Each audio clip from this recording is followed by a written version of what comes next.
Muy buenos días. Hoy tengo el gusto de presentarles a un grupo de estudiantes que hacen parte de la gran familia Su Presencia Berea, Teología Ministerial, quienes vienen adelantando una investigación acerca de las escuelas teológicas del mundo antiguo. Entre ellas, la Escuela de Alejandría, la Escuela de Cartago y la Escuela de Asia Menor. A continuación les presento a Luisa Fernanda Rodas. Luisa Fernanda, háblanos acerca de la Escuela Teológica de Alejandría. Les voy a contar una historia. Alejandro Magno fundó Alejandría, ciudad al norte de Egipto, en el año 331 a.C. Y allí el filósofo y maestro San Panteno fundó la Biblioteca de Alejandría. Dicha biblioteca se dio a conocer como una de las más importantes del país, y allí nace el primer centro de investigación del mundo en el antiguo Egipto. Era un centro de ciencias sagradas y la primera escuela de catequesis en Egipto, donde gracias a su ubicación geográfica se fomentaba la llegada de grandes pensadores, literatos, científicos y filósofos. El contenido de los textos era histórico y espiritual, y con esto daban a conocer los misterios de Dios. Por otro lado, realizaban investigaciones filosóficas con diferentes pensamientos para generar doctrinas de Dios. Con el tiempo fueron transformando intelectualmente la escuela cristiana y del mismo modo difundían los privilegios marianos. Pero vale la pena resaltar que hoy existe una biblioteca en Alejandría, justo ubicada dentro de la ciudad frente al mar Mediterráneo. ¿Y por qué surgió esta gran escuela? Bueno, surge por la necesidad innata del ser humano de responder preguntas y adquirir nuevos conocimientos, buscando la verdad por medio de la literatura y la filosofía. Asimismo, para hacer investigaciones de la Sagrada Escritura y poder dar solución a los problemas propios de la época y la realidad del contexto. También surgió el estudio alegórico de la Sagrada Escritura para facilitar la interpretación y poder darles un nuevo significado. Finalmente surge para enseñar las Escrituras y que no muriera el cristianismo y que la fe perdurara en el tiempo. ¿Y podrías contarnos un secreto sobre Alejandría? Uno de los secretos, que no es tan secreto, pero se los voy a contar, es que la escuela recibió una fuerte influencia del filósofo Platón y su inclinación hacia el misticismo. La biblioteca era cosmopolita, ya que recibía gran variedad de influencias con diferentes saberes y conocimientos ocultos de los orientales y sus diversas y confusas religiones místicas, también de los conocimientos judíos, de la astrología de los babilonios y de los persas con sus dualismos, y a su vez eran influenciados por el método alegórico, lo cual significa darle otros significados a los textos. Este método viene de los griegos, ya que ellos interpretaban los mitos y las fábulas de los dioses y luego fue usado en Alejandría para la explicación de la Biblia. Entonces, ¿cuáles fueron sus principales representantes y sus principales aportes? Principalmente San Panteno de Alejandría, como les decía, era un filósofo y fundador de la biblioteca. Otro representante fue San Clemente de Alejandría, quien fue estudiante de Panteno, director de la Escuela Teológica de Alejandría y el primer doctor de la Iglesia, alumno, como les decía, de Panteno y luego maestro de las Escrituras. Él fue un escritor griego clásico, autor de 3 libros importantes, uno que se llama Logopedagogos, siendo este la base de la pedagogía cristiana, y en el mundo antiguo, para el comportamiento social, la urbanidad, para instruir al niño. Por otro lado, uno de sus grandes aportes fueron los logopropépticos a los griegos, siendo una invitación a los paganos a abrazar la fe cristiana, entre otros aportes. ¿Y cómo llegó a su fin esta escuela? Un fin muy trágico por la conquista musulmana que venía con la religión islámica y el gobierno califato, quien ordenó quemar la biblioteca de Alejandría, incluyendo la gran mayoría de los libros. Muchas gracias, Luisa Fernanda. Ahora voy a presentarles a otro compañero de esta gran familia berea, quien nos hablará de la Escuela Teológica de Cartago. Muchas gracias. Les habla Amanda Romero y junto con Olga Rodríguez Les contaremos acerca de qué es y de los grandes aportes que se hicieron desde esta Escuela Teológica de Cartago, dónde está ubicada esta escuela y un poco de su historia. Esta escuela se encontraba ubicada en el norte de África, en la ciudad de Cartago. Era una colonia romana, actualmente Túnez. En la antigüedad fue un animado centro cultural y principal de la cristiandad en ese continente. Allí se hablaba el berberisco, el púnico, el latín.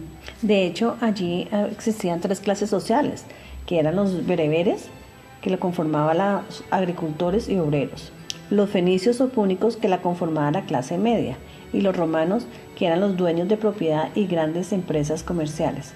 Tenemos que en esta escuela nació la literatura cristiana en lengua latina. Su lengua original fue el griego. Además tuvo un marcado interés en las escrituras y se tradujo la Biblia del griego al latín. Allí se mencionan las cartas de Pablo. También se puede mostrar que en los escritos de Tertuliano hacía referencia a versiones latinas del Nuevo Testamento. Por lo tanto, se puede afirmar que en la segunda mitad del siglo II existían, al menos en el norte de África, versiones latinas del Nuevo Testamento. ¿Y por qué surgió esta escuela? Fue por la necesidad de instruir a los que venían de hogares paganos y habían aceptado la fe cristiana, pero pronto se desarrollaron como centros de investigación de las doctrinas de la Iglesia. ¿Cuáles son los principales representantes y aportes de esta escuela? Tertuliano, año 160-220, apologista, cristiano, considerado el máximo representante de la literatura cristiana antes de San Agustín. Vivió un tiempo en Roma, donde probablemente ejerció como abogado y se interesó por el cristianismo. Se convirtió después de regresar a Cartago alrededor del año 190 y a partir de ese momento desplegó una notable actividad polémica contra los paganos y los herejes en defensa del cristianismo a través de numerosos escritos doctrinales, apologéticas, ascéticas y morales. De hecho, Tertuliano es reconocido por sus escritos, que pueden dividirse en 3 grupos, que son la defensa del cristianismo, que es contra los judíos, paganos gnósticos, marcionismo y gobierno romano. Otro es la enseñanza del cristianismo, que son asuntos doctrinales y eclesiásticos, tales como el bautismo, la persona de Cristo, la penitencia, la resurrección. Y el tercero, que son las prácticas del cristianismo, asuntos morales como la virginidad, vestimenta, monogamia, ayuno, espectáculos públicos. Se dice que Tertuliano confesó haber sido pecador, frecuentador de espectáculos inmorales y adúltero, aunque fue muy destacado en la Iglesia del norte de África. En sus escritos elaboró una prosa latina original y desarrolló el vocabulario que más tarde utilizaría el pensamiento cristiano. O sea que Tertuliano fue el mayor representante, pero ¿qué otros estuvieron en esta escuela? También tenemos a Cipriano, 200-258. Fue un clérigo y escritor romano, era obispo de Cartago del 249 al 258, santo y mártir. Autor importante del cristianismo. Entre sus principales características, la Iglesia es el único camino de salvación. Es necesario estar unidos al obispo. El primado de Pedro es la causa de la unidad.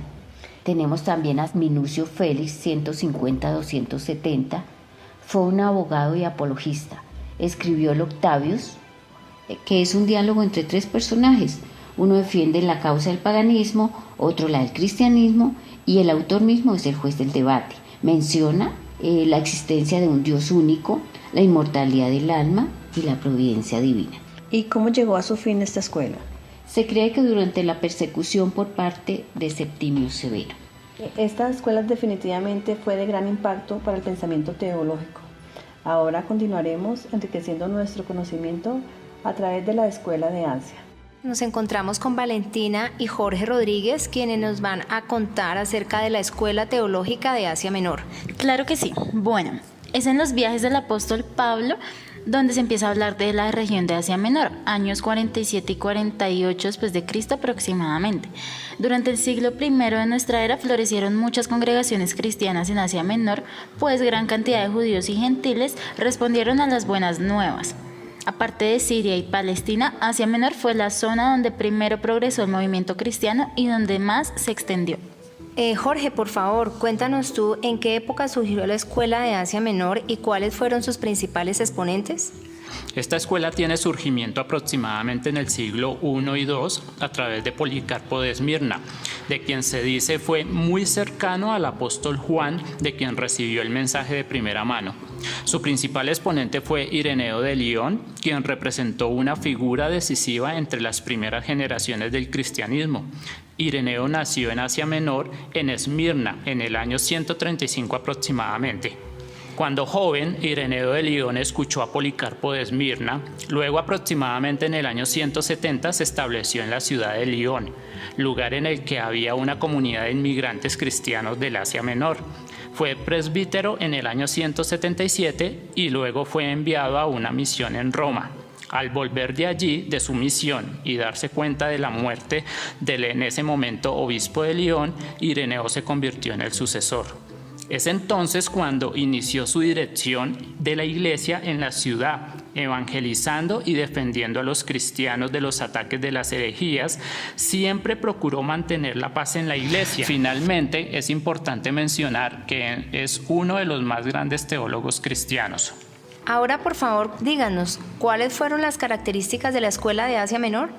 Bueno, su principal característica fue mantener fielmente la enseñanza apostólica y mantenerla en contra de las enseñanzas gnósticas que se estaban levantando en ese tiempo, pues su principal defensor consideraba el gnosticismo como una doctrina carente de toda lógica.